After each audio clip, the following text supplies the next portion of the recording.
Yo, yo, yo, welcome to episode 2 of Pimp My Mac. In this episode, I'll be showing you how to turn your iMac G4 into a Mac Mini. And it's really simple.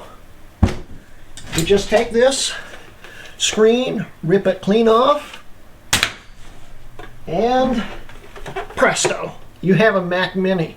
It's a really neat idea, works great. What are you guys doing? See, I disabled that light switch. You can't turn the lights off now. Where are you guys going? Guys, what are you doing? No. The breaker box, really? Come on, guys. I knew I should have put a lock on that.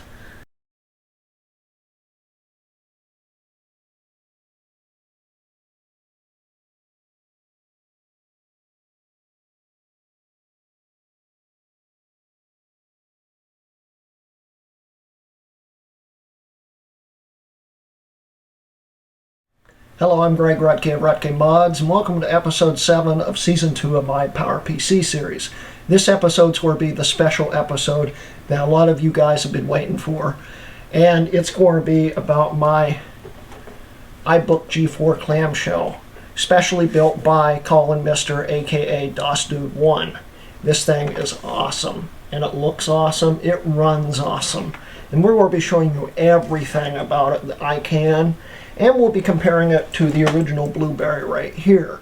Basically what this system started out as. And now this thing's really souped up, really cool, and very capable. Right now it's even running Leopard, which of course a regular G3 Clamshell couldn't do. But this is a G4. It has a titanium 500 G4 in it, the 7400 G4. Actually a 7410, and it's a very, very cool CPU. These, of course, were originally 300 megahertz, and now this system is a 500 megahertz G4. So upgrading from a 300 G3 to a 500 G4 is very cool. Collin essentially technically overclocked this G4. These G4s are designed to run at 100 megahertz bus speeds. And this has a 66 megahertz bus speed. So technically he overclocked it to 533 so it can run at its stock speed, which is 500. So even though it's not overclocked, it is overclocked, if that makes sense. But these still run at the proper speed. And sometime down the road, I may consider overclocking the bus speed to push it up to the 100 megahertz speed, and then the system will be running at 533, but I don't know about that. But needless to say, this system right here, with all the cooling mods and stuff in it, probably makes it the fastest G4 clamshell that is actually reliable. It won't overheat, it won't freeze, ever. And it actually runs extremely cool. This might be one of the coolest running G4s in the world. And it's all because the custom heatsink and stuff I designed for it, and Collin's just incredible work. So anyway, that's the intro, and I hope you guys enjoy this episode. So let's get to it.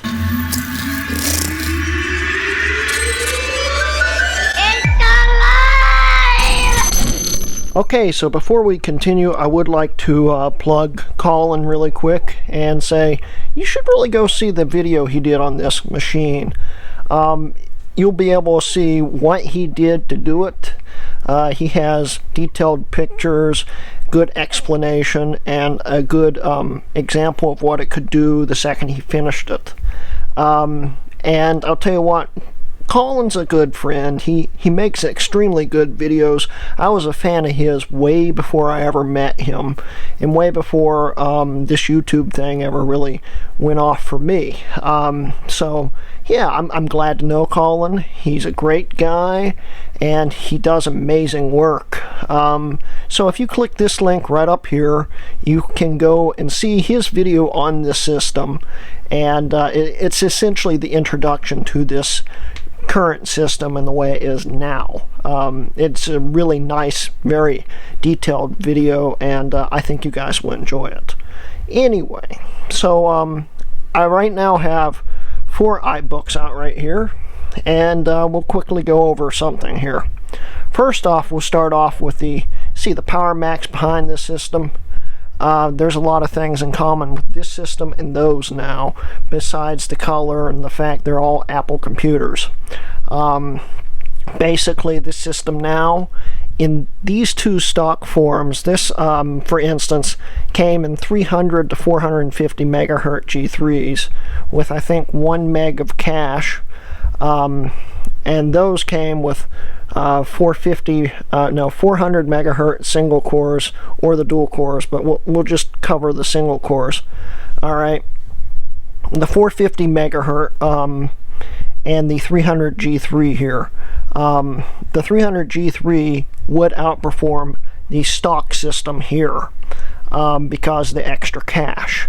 The 450 would way outperform that, but this thing smokes a 450 with half the cache because it's a G4. And currently this thing's got a 400 G4 in it, so it's they perform roughly the same, really. But what I'm getting at is that this system now is somewhere between the performance of that and that when they were stock and new. It's really neat, and honestly, it's closer to that than it is that. Way closer. It's got strong performance compared to what it originally was. So anyway, the reason why I have these iBooks out here is because I thought I'd quickly say these two have something in common. And when I say these two, I mean this one and that one. And the things that these have in common is they both share the same parts from this system in the center. This is my iBook G4 800 megahertz. I still haven't done anything with it in any of the videos. I really haven't touched it. It's okay, but it's been really worn out, as you can tell by the yellowed keyboard. It had a hard life. It works great, and I did a detail cleaning on it and hard drive upgrade and a whole lot of other things, but I took out the fan because I thought the fan wasn't working, and the more I thought about it, the more I realized the fan probably never turned on because 800 G4s with the heat sinks that were in these systems never really got that hot. So the fan may have never turned on. But I had upgraded the fan to a better one, and that fan appeared in here, which we can see right here. You'll see that running in a second. That fan's actually pretty sick. It probably will need replaced eventually. Collin thinks it just needs oiling. It will buzz really loud when it starts up, and I've actually loosened it up. It's probably sat still for years. But I loosened it up. I ran this system for about 2 days straight. So the buzzing goes away pretty quickly. And it's fine now, really, but it still has some sound issues. It vibrates a little bit, which you might hear later in the video. But I think that's because there's a shock pad I designed into the heatsink assembly that he didn't put back in. Which I understand because it was a pain to put in the first place. You just have to really have a mind like mine where I decide come up with really stupid things that end up working, but I make it a lot more complicated than it should be. But it worked, and it made the fan quiet, but now it's buzzing against the retaining screw I have in it. So I may have to put the pad back in if and when I open this back up, and it's more of a win. I'm definitely going to reopen it, be upgrading it to an SSD eventually, etc., etc. But anyway, this other system has the same thing in common to this one, because this system has the original screen that was in that system in it, the XGA screen. And FireWire models can do XGA. Non-FireWires can't. Right now, Collin and I are talking about it, and we may be able to upgrade this system to an XGA also. He found a way, someone figured out a way to do it, he thinks. It requires a lot of hacking and stuff. It's not going to be easy. But if we can get an XGA screen into this, it's going to be even more usable, and it will be probably the best clamshell combined that you can get. Of course, the GPU is a lot weaker than that one, and that's why the XGA won't work in it by stock. But we're going to figure it out, hopefully, and get a better XGA. But I had these two systems out just to show you where the parts came from, and it came from this. This system, as you can tell, it's pretty nasty. I need to get a new keyboard for it. Otherwise, it's not bad, but it gives you an idea of just how worn out some of the parts were in this system probably, and why I have a few little issues with this system. But those little issues aren't big deals. So anyway, I'll put away these two systems here because that's really all you need to know about them. We'll set these two up and continue the video. So let's go. Okay, so I've got the system set up for a boot speed test, but before we do that, I want to turn these two systems on and show you something interesting that, well, you'll see in a second. So let's get to it. Okay, so we've gotten the systems up, and right now we're in the boot menus.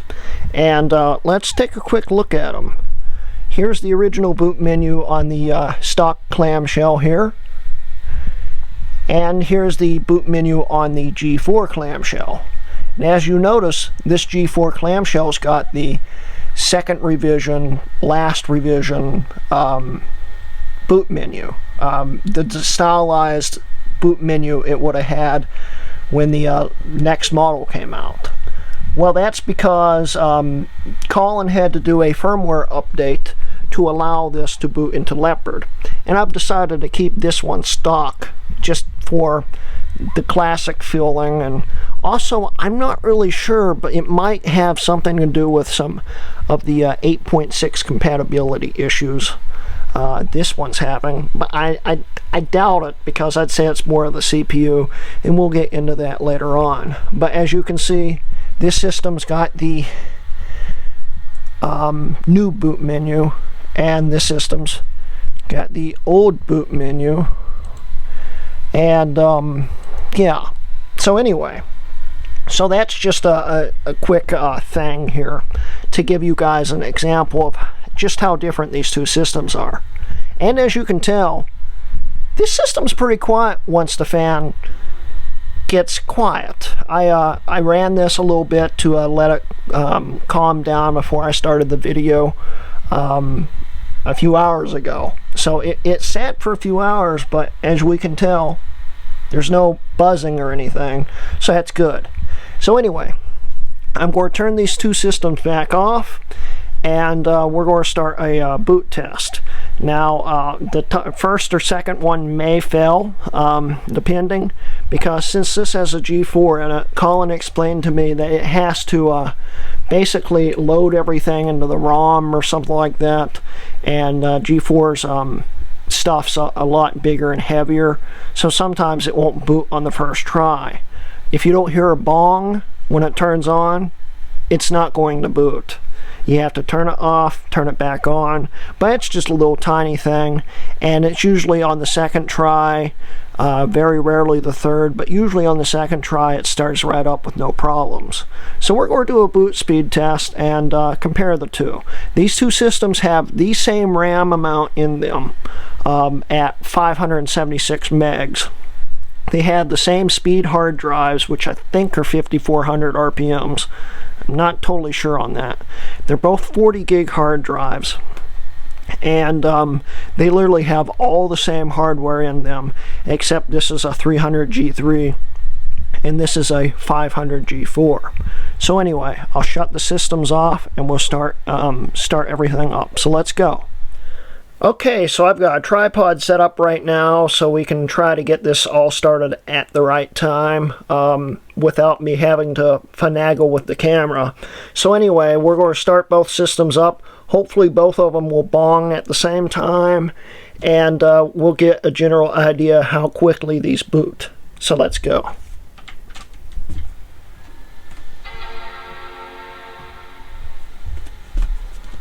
And here we go.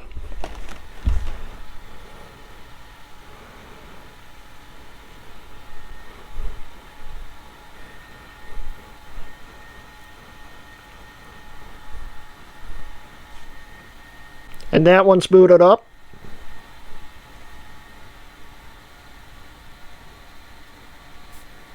And that one's booted up. So that gives you a general idea how long it takes and speed differences on boot speeds. It's very impressive and quite amazing just how much quicker the G4 is on booting up. So anyway, we'll now set up something else and continue figuring out things to show you guys. It's fun to play with this thing, and well, let's come up with some interesting experiments. So before I show you what's going on the screens right here, I thought I'd show you some quick screenshots that Collin took of this system when it was running Geekbench 2, and that I took of this system when it was running Geekbench 2. Now, when they were original, they both should have scored the same, and then this one, when it got upgraded, it scored a lot higher. For some reason, I can't replicate the performance, but I can tell it should. I don't know what's going on with my install at Geekbench. So I'll show you these quick screenshots.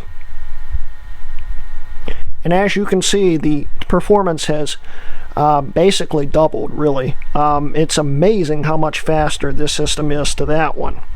So now we're going to go over some Xbench results, and then we're going to run Xbench. And just forewarning, the mobility rage that's in this system doesn't support OpenGL, at least for the ones that isn't in this test.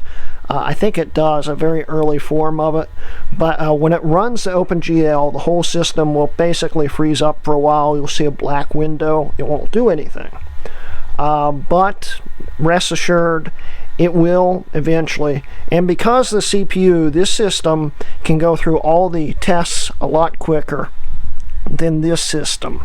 But if you compare the scores, the original system got a 7.26 as compared to this 11.55. Now that sounds really close. It isn't. Because first you have to consider the fact that the G4 in this system's a lot faster. It's got 512 kilobytes of L2 cache. This one does too, but this is running at 250 megahertz compared to the 150. And the faster the cache, the faster the processes, which is very, very important in speeds. Also, of course, this is 200 megahertz faster, and it has Ultivec, aka what Apple called the Velocity Engine, aka no one calls it that, it's Ultivec. But anyway, Ultivec speeds up everything.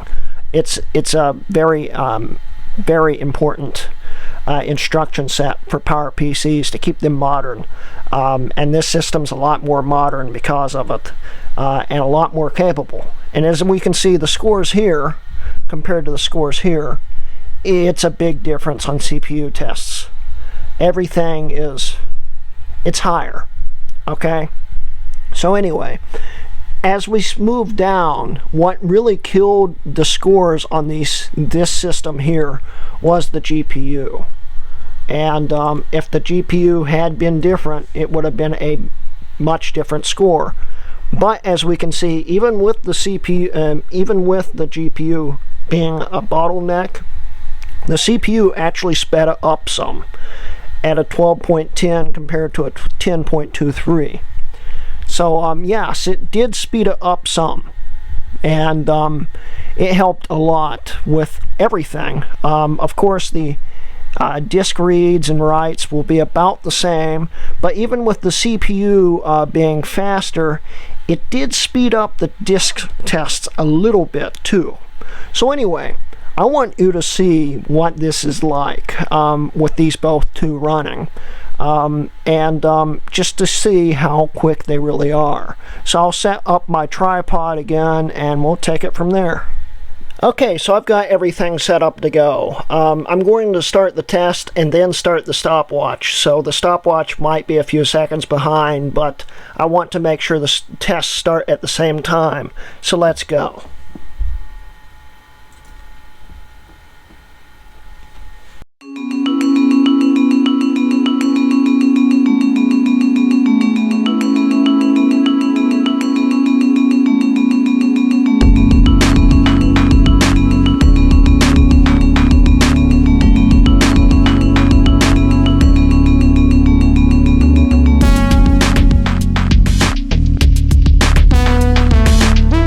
And here, this one's starting the OpenGL test.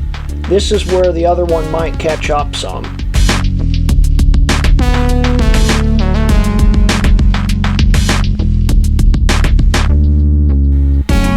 The G4 is already on the disk test, which is the very last test, and the other one's still doing the graphics tests. I don't think the other one's going to catch up at all.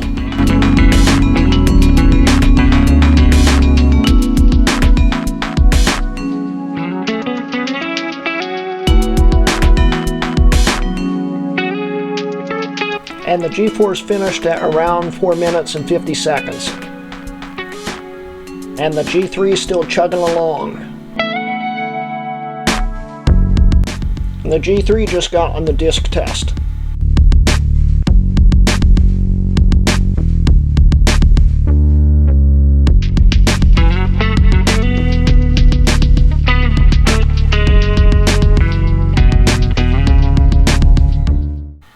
And the G3 has finished at around 6 minutes and 47 seconds or so. So anyway, let's quickly see if the scores have changed any since the last test I did. As you can see, the scores should be way different. I don't think they will be. But as you can see, this one finished a lot quicker than that one. So let's see if it changed any. Might help to scroll on the other one. This one got a slightly higher score. It's almost a 13, and this one's still about the same at 7.24. So yeah, as you can tell, it is a big difference. This one finished well over, what was it? I can't remember how quickly it did it. So at least a minute faster. I'll put it in the video. But it did it a lot quicker. And it shows you just how much quicker the G4 is. So next thing we'll do is, well, let's do an internet browsing test. And after that, we'll basically put away the G3 because there's not a whole lot more else to show you. You've seen the big performance differences. And we'll just go on into this system and show you what the system can do the way it is right now. So let's go. Okay, so before we load up the browsers, I thought we'd quickly load up an application or two just to see a little more difference here and there. I already have the browsers loaded up. One's running the Tin4 Fox G3, and the other one's running Tin4 Fox 7400, which is the G4 variant for this CPU. Other than that, they're basically the same browser. It's just one's got AltiVec extensions, which helps it load quicker and be more stable, basically. But other than that already being loaded, let's just load up any random app. Let's go with, for instance, System Preferences. So I'll get over to the camera here, line these up here, and click. Pretty quickly different there. Close that out. Close that out. Let's do about this Mac. Click. That's about the same there. How about more info?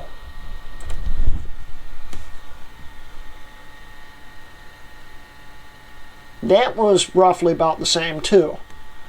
We'll go over these specs real quick before we put away the G3, but let's go over to the browser and load it up. So we will go down to 10.4 Fox and click.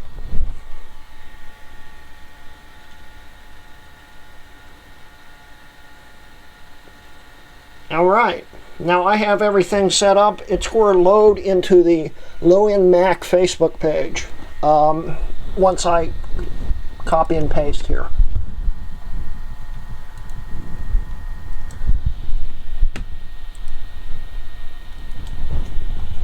And the camera fell over. You gotta be kidding me. Okay. Now that the camera's back where it's supposed to be, we can hit enter, and 1, 2, 3.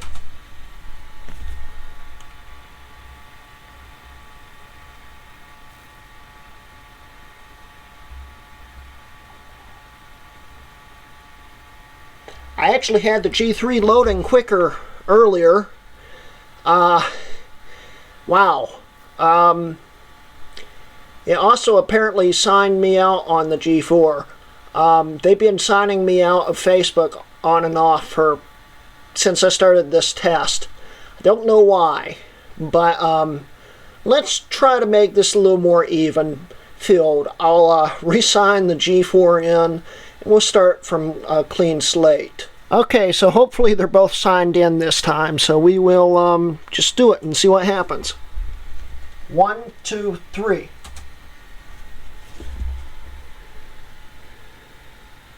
And the G4 won and the G3 signed itself out. Anyway, that gives you a general idea of how quickly they load. The G3 actually loaded, when they were both signed in, they loaded about the same speed that time when they were signed in. So that's still pretty realistic, even though it didn't sign itself in. So that gives you a general idea of how much faster web browsing is. The G4 is a lot smoother, and it loads quite probably a few seconds quicker per page. It's scroll smoother, and it's just an altogether better browsing experience. But anyway, so now we're going to quickly go over the specs of the two systems just for a quick comparison and whatnot. And then we'll cover one more thing I want to cover. Hey look, the FPR5 update just popped up on the G3. Yeah, this is running FPR4, but they're basically the same browser. I just never could get that one to update for some reason. Anyway, back to the topic. We're going to go over and go over one quick thing about the G3 that the G4 doesn't do. And then we'll hop over to the G4 and finish covering everything, and we'll be all set. So let's go. Okay, so before we finish everything up and before we go over that very last thing that the G3 can do that the G4 can't, let's go over the specs. Here's the G3 specs here, 300 megahertz PowerPC G3 with 576 megs of RAM. We'll go to more info on that one and then hop over to here, and we'll see here it says 500 megahertz PowerPC G4 with 576 megs of RAM. So we'll go over to more info on here, and we'll look at all the specs. The G4 specs versus the G3 specs. Now, if we look at the specs, they're more or less the same, except, of course, the G4 versus G3, and the CPU speed, and the boot ROM version is different. The boot ROM version on this system is newer than that system, as we can see. But other than that, it really doesn't make a whole lot of difference. And they basically had the same sales order number. I didn't even realize that. And they have similar serial numbers. I think they were built about the same time, in fact, which is interesting. But that gives you a general idea. You know, they're still both first generation clamshells. This one's just a lot better. Anyway, so before we go into this fully, I would like to cover one thing about this that this can't do. So let's get into it. Okay, so I've shut the G4 off for now because I want to show you guys one thing about this G3. I decided to put the original operating system of 8.6 on here just for some more backwards compatibility without patches and stuff. And I did it. It's running 8.6. And we'll boot it in real quick here. Basically, I put 8.6 on here because some of the applications that I have tried to run in 9 without patches just won't work. And sometimes even patched, they still don't work. 8.6 alleviates that problem, usually. So I put 8.6 on here with the original installed disks. But when I tried to put them on here, when I boot it up onto the disk, it would get all the way through the booting, which we're watching here. It would get all the way through the live CD boot and start loading onto the desktop. And when it would load onto the desktop and the icons were about to pop up, the system would literally just shut off. Just completely shut off. And, you know, that's it. It would not finish booting up, and it would do it every single time. As we can see here, this runs 8.6 fine. As you can see, this is running the custom build that was just for this specific system. Okay, it works good. I even have the airport enabled on here, which I can't get it to quite work right, but it's enabled. It does connect. It just doesn't get internet for some reason. But I don't need internet on 8.6. It works on the G3 with no problems. As we can see, PowerPC G3. But when you try to boot it onto here, like I said before, it crashes. Anyway, so now we're going to put away the G3 and we'll get into the G4 some, and then we'll wrap up the video. So let's go. Okay, so let's do a quick walk around here. Of course, this is just like any other clamshell until you open it. We've gone over it in episode 15. If you want to see how I built it and stuff, you can click on this link right up here to see episode 15. It was a very interesting, very mixed up episode of many different paths, and it was a little confusing, but you know, if you paid attention, you could still follow it, and it was interesting. Anyway, so here's the G4 clamshell that Collin did. You know, it looks unassuming when it's closed. I'm leaving it plugged in, so I don't have to reset the param batteries, set up the clock and all that stuff, because the battery in this is dead. But other than that, you know, it looks like a clamshell when it's shut. You know, you can carry it by the handle and stuff, and it works. But when you open it, that's when everything changes. So let's open it. Open it up, and we can see the internals. We can see the fan I put in it, the MacBook 4,1 heatsink. All that stuff we covered in episode 15, and Collin covered in his video, which I've linked before. So anyway, everything's, you know, transparent here, so the fan won't rub up. There's a little bow here, so the fan still has clearance.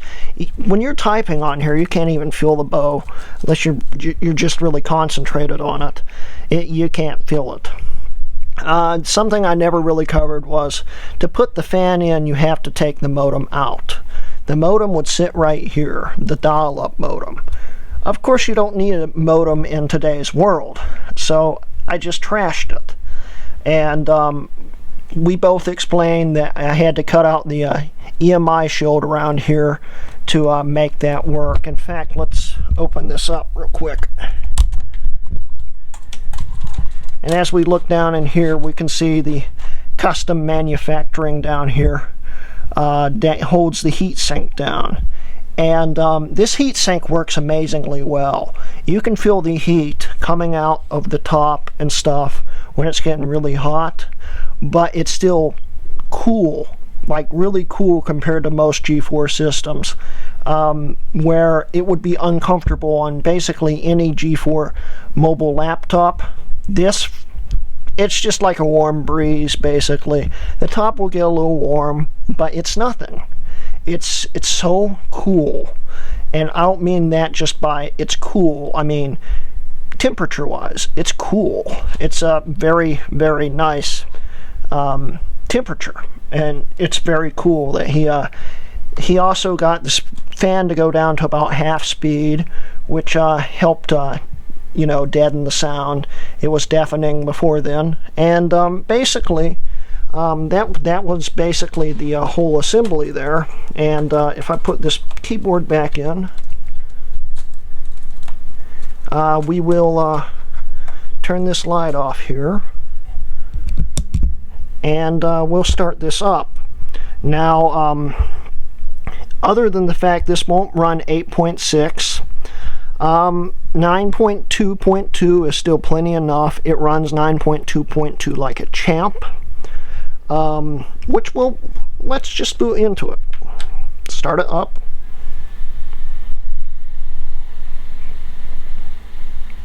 And it didn't chime.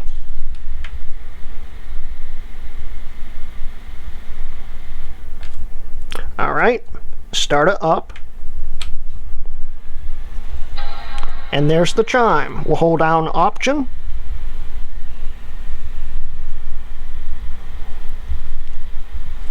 And we'll hop into 9.2.2 just for the heck of it.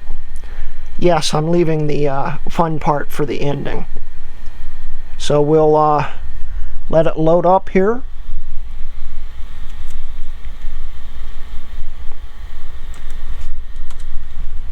And it starts booting into 9.2.2.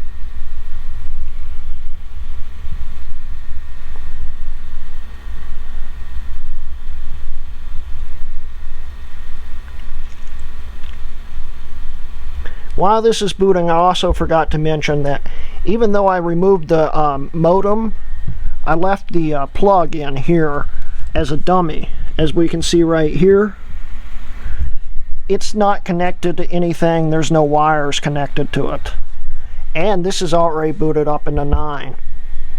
It boots so quickly, it's amazing. It is still loading, but to see the wallpaper already, most systems can't do that. And here we go. We're already booted up. And as we can see, it sees everything. We'll go over to System Profiler. PowerPC G4 500 megahertz. That's everything there. Everything's working. You know, it works great this way. I can't complain about it. It's a very useful system. This system's more useful than any G3 era system that I have. It's amazing, the performance abilities, and because the small screen resolution, it's not too sluggish, although it does make modern day tasks a little rougher. As you'll see in Leopard, everything's a little cramped, but it does work, and it works great. So we'll go over here. Instead of doing the boot menu, we will go over to Control Panels. Let's see here, Startup Disk. And we'll set it up in Leopard this way. And this is what makes up for the fact this won't run 8.6. It can run Leopard, the very last PowerPC supported Mac system. We'll hit Restart, and it will restart itself.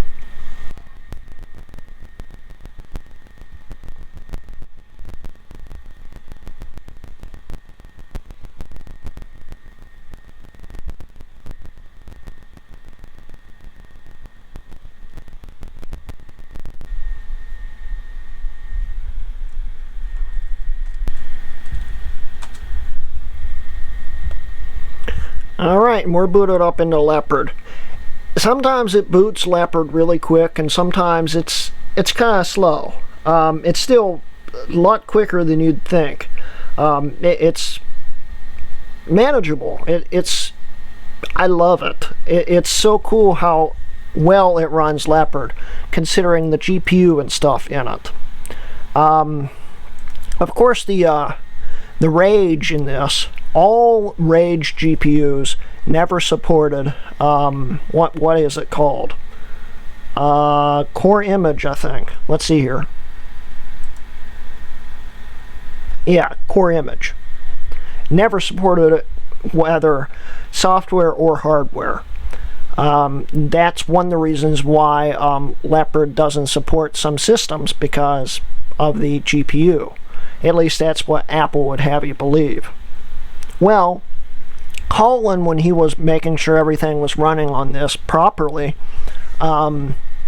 decided to enable the core image with a kext hack, which is apparently not too hard to do, and it does accelerate everything a little bit.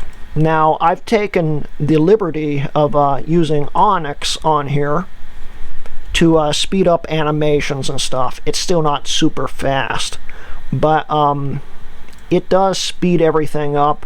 It does make it more fluid and quicker. It's a lot quicker. Also, running Leopard and stuff on here, you'd think it would be very labor intensive on stuff like the CPU and RAM.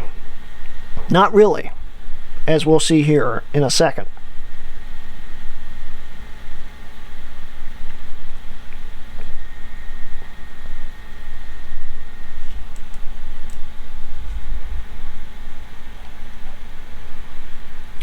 Or I stand corrected. I don't know what is running in the background. Oh, it's doing a hard drive index. That's why it's so labor intensive right now. I don't know why it's doing that right now. Well, I'll tell you what. We'll let this sit for a second and index the drives. It doesn't usually index the drives, and that might explain why it's been acting a little slow. So once everything's indexed, we'll come back and start over from the beginning somewhat. So yeah, let's let it index some here. Okay then, the indexing has finished. As we can also see, the CPU usage is down to basically nothing, more or less.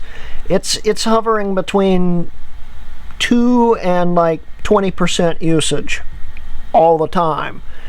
System memory, it's only using like, let's see here, 2/5 of the memory, something like that.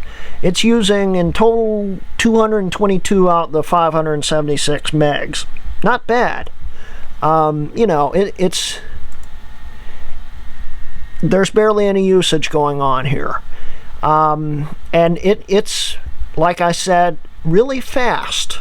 It may have not have looked like that when it was getting labored there, but now that it's not indexing anymore, it's a lot faster. Everything's popping up a lot quicker. Everything's not labored. Everything's not choking out. So we'll close out these, and for instance, we'll pull up system preferences. And yes, Photoshop works on this too. It's kind of slow and sluggish, but it works. I should put CS2 on here. That would work great on here. I don't have it on here though. So we'll open up system preferences here. And now it's all real time. It's already done. And this is the cool part. Time Machine. It's got Time Machine, and it's backed up. It's backing up anytime it's on. It's backed up quite well. Ever since I got it all set up, it syncs up to my time capsule with no problems. It's really neat how this is working. With that kext hack he did, everything's better. And as we can see, everything's snappier with all the hacks I put in it. Windows minimize faster. You know, it's still not smooth, but it's quicker. It's a lot quicker. And I'm happy with that. Now, the coolest thing about this system is it can run WebKit incredibly well. Of course, any browser these systems load sometimes takes a while to load them. But hey, that was actually pretty quick. So it's loading up WebKit right now, and once it's all loaded up, I'll do a quick Facebook link setup so we can do an instant load, and so it doesn't have some kind of random weird pop-up on Facebook from one of my friends. So 1 second, guys, let's get to that. Okay, so I've got everything preset up. WebKit loads Facebook in the iOS user agent, so it's going to be loading it like it was loading on an iPad, and we'll be loading it into low-end Mac just so you can see how it loads. Of course, the iOS user agent is a little heavy for a G4, but it still loads it pretty good, and once it's loaded up, the pages scroll nice and smooth. So let's hit enter right now.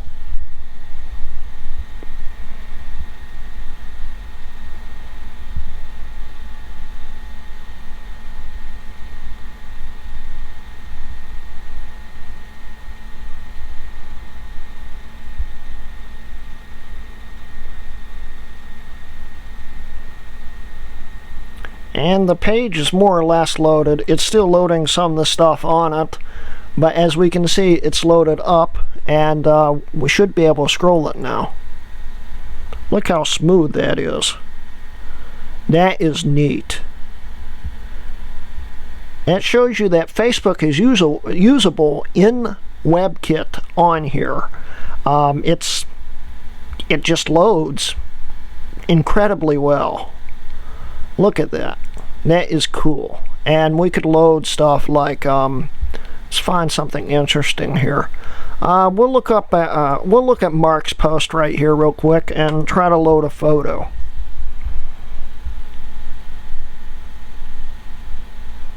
That's his current MacBook Pro collection there. He just got himself a 2017 MacBook Pro. There's his 2011 and his 2006. Mark, coincidentally, is a friend of mine. He runs the Super Ice Cream Sandwich channel, which I have in the Check These Guys Out section on my YouTube page. If you guys ever want to check him out, you can click on this link up here. He's got very interesting videos. He hasn't released any lately, but he's probably going to release one soon for the 2017 MacBook Pro he has. He's worth checking out, guys. I'm telling you, he's a great guy, and he makes better videos than I do, honestly. Great production quality. But anyway, so yeah, promoting him, we'll put that to the side there. Hi, Mark.